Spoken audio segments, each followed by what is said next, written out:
Solo दोस्तों, welcome to money stalkers. इस video के अंदर मल्टीपल स्टॉक्स के बारे में हम लोग बात करेंगे। सबसे पहले हम लोग बात करने वाले हैं लक्ष्मी ऑर्गेनिक्स के बारे में। तो बेसिकली लक्ष्मी ऑर्गेनिक्स का कंपनी का अगर आप बिजनेस देखोगे तो हमें केमिकल सेक्टर से बिजनेस करती है। और कंपनी जो 600 रुपये की कंपनी जो लेवल्स की पर जब कंपनी ट्रेड कर रही थी, 600 रुपये की कंपनी करंटली 230 रुपये के आसपास करंटली हमें लक्ष्मी ऑर्गेनिक्स से कंपनी ट्रेड कर रही है। कंपनी के अंदर पहले हमें हर एक क्वार्टर ऑन क्वार्टर बेस अगर आप परफॉर्मेंस देखोगे तो हमें जो रिजल्ट्स कंपनी पेश करती थी उन रिजल्ट्स के अंदर हमें पैरामीटर्स के अंदर हमें फॉल नजर आता था। सेल्स के अंदर फॉल्स था, नेट प्रॉफिट्स के अंदर फॉल्स था, या फिर रेवेन्यूज के अंदर भी फॉल हमें देखने को मिला था। इसी की वजह से हमें कंपनी के अंदर हमें फॉल देखने को मिल चुका है। करंट बेसिस की देखोगे आज के दिन जो हमें फॉल नजर आया है बेसिकली मार्केट की ही वजह से हमें फॉल देखने को मिला है। लेकिन हमें लक्ष्मी ऑर्गेनिक्स के अंदर दोस्तों एक पॉजिटिव अपडेट्स निकल के आ रहे। सिर्फ लक्ष्मी ऑर्गेनिक्स के लिए नहीं, जो भी कंपनी केमिकल सेक्टर से बिलोंग करती है प्लस जो भी कंपनी पेंट्स रिगार्डिंग काम करती है उन कंपनीज को हमें बेनिफिट जरूर निकल के आएगा। अगर आप देखोगे जो कमोडिटीज के अंदर जो क्रूड ऑयल के जो प्राइजेस है उसके अंदर हमें ऑलमोस्ट 7% की गिरावट हुआ। और अगर आप यहाँ देखोगे जो ब्रेंट क्रूड ऑयल के जो प्राइजेस है हमें उसके अंदर ऑलमोस्ट 7% के आसपास हमें गिरावट देखने को मिल चुका है। तो अगर इनके अंदर दोस्तों अगर गिरावट होगा तो हमें केमिकल सेक्टर के लिए और पेंट सेक्टर के लिए एक बहुत ज़्यादा हमें पॉजिटिव अपडेट्स निकल के आ रही हैं। लेकिन दोस्तों मार्केट ही ऐसी कंडीशंस के अंदर करंटली हमें अवेलेबल है जिसकी वजह से अगर आप देखोगे इन कंपनीज के अंदर भी हमें पैनिक लेवल अभी भी हमें बनी हुई है। लक्ष्मी ऑर्गेनिक्स का मैक्सिमम का अगर आप चार्ट देखोगे तो मैक्सिमम के चार्ट्स के अंदर जैसे कि मैंने आपके साथ शेयर किया 600 रुपये के आसपास कंपनी हमें पहले ट्रेड करती थी। लेकिन अभी अगर आप देखोगे तो 250 रुपये के भी नीचे हमें कंपनी ट्रेड कर रही है।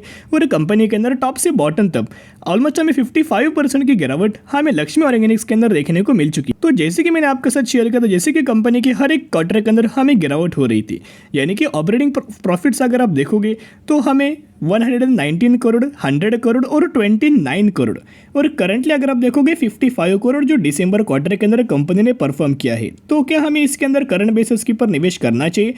तो एक रिक्वेस्ट मैं आपके साथ शेयर करना चाहूँगा। कंपनी फंडामेंटली स्ट्रांग है, नो डाउट। जब से कंपनी आई है तब से शेयर होल्डर्स को भी अच्छा खासा रिटर्न दे चुकी थी, लेकिन बाद में हमें कंपनी का परफॉर्मेंस डाउन होने के कारण की वजह से ही हमें गिरावट हुआ। लेकिन अगर आप इस कंपनी के अंदर निवेश करना चाहते हो सबसे पहले कंपनी का Q4 का रिजल्ट देखिएगा। अगर फिर Q4 के रिजल्ट के अंदर 55 जो करोड़ का company reserve operating profit generate किया, अभी अगर कंपनी 70 करोड़, 80 करोड़, 90 करोड़ के आसपास अगर ऑपरेटिंग प्रॉफिट जनरेट करे Q4 रिजल्ट्स के अंदर, फिर एक श्योरिटी हो जाएगा और बाद में आप कंपनी के अंदर बाय ऑन स्ट्रेटजी अप्लाई करके लंबे समय के लिए होल्ड करना। अभी हम लोग बात करेंगे ट्राइडेंट के बारे में। बेसिकली कंपनी टेक्सटाइल सेक्टर से बिलोंग करती है और मैंने ऑलमोस्ट 1 से 2 दिन पहले ट्राइडेंट रिगार्डिंग एक लेवल्स मैंने आपके साथ शेयर किया था कि कंपनी का 28 रुपीज़ के आसपास एक इंपॉर्टेंट लेवल से, और उसी को कंपनी ने दोस्तों ब्रेक किया है। करंट भी अगर आप देखोगे 28.65 रुपीज़ के आसपास हमें ट्रेड कर रही है। आज के दिन हमें ट्राइडेंट के अंदर 3% की गिरावट हमें हो चुकी है। पिछले एक महीने का अगर आप परफॉर्मेंस देखोगे तो ट्राइडेंट के अंदर हमें 10% की गिरावट हमें नजर आ चुकी है। तो चलिए अभी हम बात करेंगे टेक्निकल चार्ट्स के बारे में। यहाँ अगर आप देखोगे दोस्तों हम लोग बात करें ट्राइडेंट के बारे में, ट्राइडेंट का ही चार्ट मैं आपके साथ शेयर कर रहा हूँ। तो चलिए एनालिसिस कर लेते हैं। बेसिकली जो ट्राइडेंट का जो सपोर्ट लेवल है जो मैंने दोस्तों लाइन ड्रॉ किया है, ये है ट्राइडेंट का सपोर्ट लेवल 30 रुपीज़ के आसपास। रजिस्टेंस लेवल की अगर बात की जाए 42 रुपीज़ के आसपास एक स्ट्रॉन्ग रजिस्टेंस लेवल है। कई बार कंपनी ने इस रजिस्टेंस लेवल को रिस्पेक्ट किया, देखिएगा 1 बार रिस्पेक्ट किया, 2 बार किया, 3 बार किया, 3 बार रजिस्टेंस लेवल को रिस्पेक्ट किया। सपोर्ट लेवल का अगर आप रिस्पेक्ट देखोगे तो 1 बार, 2 बार, 3 बार रिस्पेक्ट करने के बाद 4 बार भी रिपीट किया था। ओके, रिस्पेक्ट किया कंपनी के अंदर, बाद में हमें रैली आई। लेकिन दोस्तों अगर आप यहाँ देखोगे हमें कंपनी ने जो इनका सपोर्ट लेवल था 30 रुपीज़ का उसको भी ब्रेक किया है। तो अभी अगला हमें सपोर्ट लेवल क्या निकल के आ रहा है, जो ट्राइडेंट का जो अगला सपोर्ट लेवल है 25 रुपीज़ का ही, यानी कि ये करंटली कंपनी ये लेवल्स के ऊपर ट्रेड कर रही है 28 रुपीज़ के आसपास। तो और अगर दोस्तों मार्केट के अंदर गिरावट हुआ तो आपको कंपनी 25 रुपीज़ लेवल्स के आसपास हमें आके यहीं से हमें सपोर्ट ले सकती है। यहाँ एक बेस कंपनी क्रिएट करेगी और बेस क्रिएट करने के बाद अगर मार्केट के अंदर रिकवरी आएगी हमें ट्राइडेंट के अंदर भी शानदार तरीके से रिकवरी आ जाएगी। तो क्या करंटली निवेश करने का सही मौका है? नहीं, अभी करंट बेसिस के ऊपर ट्राइडेंट को अवॉइड करना। जब ट्राइडेंट 42 रुपीज़ के ऊपर लगातार दोस्तों क्लोजिंग दे फिर ट्राइडेंट के अंदर आप बाय ऑन स्ट्रेटजी अप्लाई करके लंबे समय के लिए होल्ड करना, जो भी लोग फ्रेश बाइंग करना चाहते हो। लेकिन जिन भी लोगों ने पहले से बाइंग किया है जरूर ट्राइडेंट को लंबे समय के लिए आप यहाँ होल्ड करके चल सकते हो।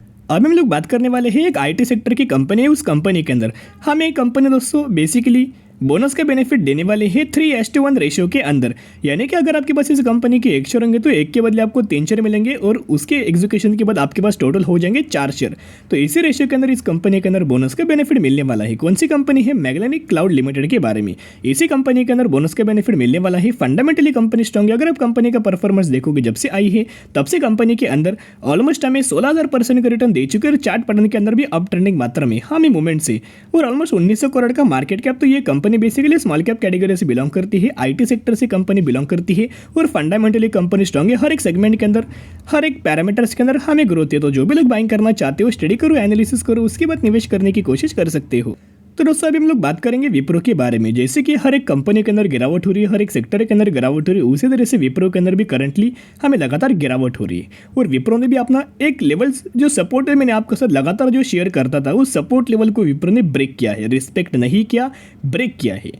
और क्लोजिंग अगर आप देखोगे 373 रुपीज़ की क्लोजिंग हमें विप्रो के अंदर नजर आ चुके। विप्रो भी दोस्तों ह्यूज अमाउंट ऑफ गिरावट के ही अंदर करंटली हमें ट्रेड कर रहा है। वैसे अगर आप विप्रो का पिछले एक महीने का परफॉर्मेंस देखोगे 8% की गिरावट हमें पिछले एक महीने के अंदर हो चुकी है। तो यहाँ दोस्तों अगर आप देखोगे विप्रो ने अपना जो नया एक फ्रेश लो हमें कंपनी ने दोस्तों क्रिएट किया है। देखिएगा 52 वीक लो, 1 साल का नया लो हमें विप्रो ने करंट बेसिस के ऊपर आज के दिन हमें क्रिएट किया है। वैसे दोस्तों लो कहा था, यानी कि 375 रुपीज़ के आसपास हमें लो निकल के आ रहा था और आज के दिन कंपनी ने 373 रुपीज़ के आसपास हमें यह लेवल्स अचीव किया, यानी कि कंपनी ने अपना जो 52 वीक लो है वो क्रिएट आज के दिन कर चुका है। तो चलिए अभी हम बात करेंगे टेक्निकल लेवल्स के बारे में। टेक्निकल लेवल्स बहुत ज़्यादा इंपॉर्टेंट होता है, तो विप्रो के लिए कल के दिन एक बहुत ज़्यादा इंपॉर्टेंट दिन है। अभी दोस्तों मैं ऐसा क्यों कह रहा हूँ, तो देखिए अभी हम बात करें विप्रो के बारे में। विप्रो का दोस्तों टेक्निकल चार्ट पैटर्न मैंने ओपन कर चुका हूँ। तो यहाँ अगर आप देखोगे ये है विप्रो का सपोर्ट लेवल, देखिएगा ये है विप्रो का सपोर्ट लेवल, जो कि क्या लेवल्स है इस सपोर्ट लेवल्स के 375 रुपीज़ का लेवल है। ये है विप्रो का रजिस्टेंस लेवल, लेवल्स क्या है 413 रुपये के आसपास। और यहाँ से ट्रेडलाइन विप्रो ने ब्रेक किया, फिर ट्रेडन ब्रेक करने के बाद रीटेस्ट किया और फिर विप्रो के अंदर गिरावट हुआ। और जो विप्रो का जो सपोर्ट लेवल था 375 रुपीज़ का, उसको भी विप्रो ने ब्रेक किया, यानी कि पहले भी दोस्तों ऐसा हो चुका। देखिएगा आपको जूम करके मैं शेयर करता हूँ, देखिएगा ये जो लाइन है यहाँ अगर आप देखोगे तो बेसिकली जो लाइन है सपोर्ट लेवल की लाइन है, सही बात है। और पहले भी विप्रो ने यहाँ सपोर्ट लिया, यहाँ आप यहाँ देख सकते हो, मैं मार्क करना चाहूँगा यहाँ कैंडल के सीधे क्लोजिंग जो कंपनी ने किया था पहले, यानी कि अक्टूबर 2022 महीने का कैंडल के नीचे, यानी कि सपोर्ट लेवल्स के नीचे हमें एक कैंडल क्रिएट किया रेड के अंदर। फिर बाद में अभी अगर आप करंट बेसिस के ऊपर देखोगे वैसे ही सेम हमें कैंडल दोस्तों क्रिएट हो चुकी सपोर्ट लेवल के नीचे। और जैसे कि कंपनी ने यहाँ देखिएगा, सबसे पहले जैसे कि कंपनी ने यहाँ ये लाइन के ऊपर जो हमें कैंडल क्रिएट किया है सपोर्ट लेवल के ऊपर, तो जिसकी वजह से बाद में दोस्तों हमें रिकवरी नजर आई और करंटली भी उसी तरह से पैटर्न हमें क्रिएट हुआ है। लेकिन ये जो करंट बेसिस के ऊपर जो पैटर्न है वो सिमिलर तरीके से है, लेकिन जो सेंटिमेंट्स मार्केट्स के निकल के आ रहे, जो मार्केट्स का जो नेगेटिविटी पॉइंट है उसको अगर आप देखा जाए, करंट लेवल्स देखा जाए तो बहुत ज़्यादा हमें चांसेस लेवल आ रहे हैं कि कंपनी ने जो सपोर्ट लेवल ब्रेक किया है, अभी जो अगला सपोर्ट लेवल है 350 रुपीज़ का हमें सपोर्ट लेवल नजर आ रहा है। अगर दोस्तों विप्रो फिर से कल के दिन अगर इसके नीचे में रेड कैंडल क्रिएट करे, अगर कल ही के दिन दोस्तों विप्रो अगर आप यहाँ से ही विप्रो के अंदर तेजी आई तो शानदार तरीके से रिकवरी हमें विप्रो के अंदर आ सकती है और कंपनी का जो प्राइसिंग है 413 रुपये के आसपास अचीव कर सकती है। तो विप्रो के अंदर कब हमें बाइंग करना चाहिए? जब कंपनी 400 रुपये के ऊपर लगातार दोस्तों क्लोजिंग दे, उस समय विप्रो के अंदर फ्रेश बाइंग कर सकते हो। जिन भी लोगों ने पहले से बाइंग किया वो आने वाले फ्यूचर के हिसाब से होल्ड कर सकते हो, लॉन्ग टर्म बेसिस के ऊपर होल्ड कर सकते हो। एक रिक्वेस्ट करना चाहूँगा, विप्रो दोस्तों कोई बैड कंपनी नहीं है, बहुत अच्छी कंपनी है, फंडामेंटली कंपनी स्ट्रॉन्ग है। कुछ रीजन्स के ही वजह से, एक्सटर्नल रीजन्स की वजह से विप्रो के अंदर गिरावट हो रही है। तो जिसके चलते जो भी लोग बाइंग करना चाहते हो 400 रुपये के लेवल्स के ऊपर बाइंग करना, जिन भी लोगों ने पहले से बाइंग किया वो आने वाले फ्यूचर के हिसाब से होल्ड करना। और विप्रो का Q4 का रिजल्ट कब आ सकता है? जैसे कि इन्फोसिस ने अपना Q4 के रिजल्ट्स की डेट डिक्लेयर कर चुका है, आपको 14 अप्रैल का विप्रो का Q4 का रिजल्ट आने वाला है।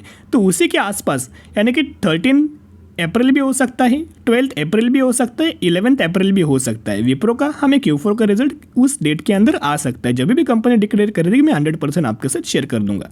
फिर हम लोग बात करेंगे रिलायंस के बारे में। रिलायंस के पिछले एक महीने का परफॉर्मेंस देखोगे ऑलमोस्ट 8.5% की गिरावट रिलायंस के अंदर हो चुकी है। और रिलायंस के लिए दोस्तों बैड न्यूज क्या है देखिएगा, क्यों हमें लगातार रिलायंस के अंदर गिरावट हो रही है। जिस तरह क्रूड ऑयल के लगातार दोस्तों प्राइस के अंदर हमें गिरावट है, क्रूड ऑयल के अंदर ऑलमोस्ट 7% की गिरावट, ब्रेंट क्रूड ऑयल के अंदर ऑलमोस्ट 6.5% से लेके 7% की गिरावट हमें हो चुकी है। तो इसकी वजह से जो हमें गिरावट लगातार आपको क्रूड ऑयल प्राइस के अंदर as well as Brent crude oil के अंदर नजर आई है, क्योंकि रिलायंस का पेट्रोकेमिकल का में बिजनेस है और शानदार तरीके से कंपनी उस सेगमेंट से अपना रेवेन्यू जनरेट करती है।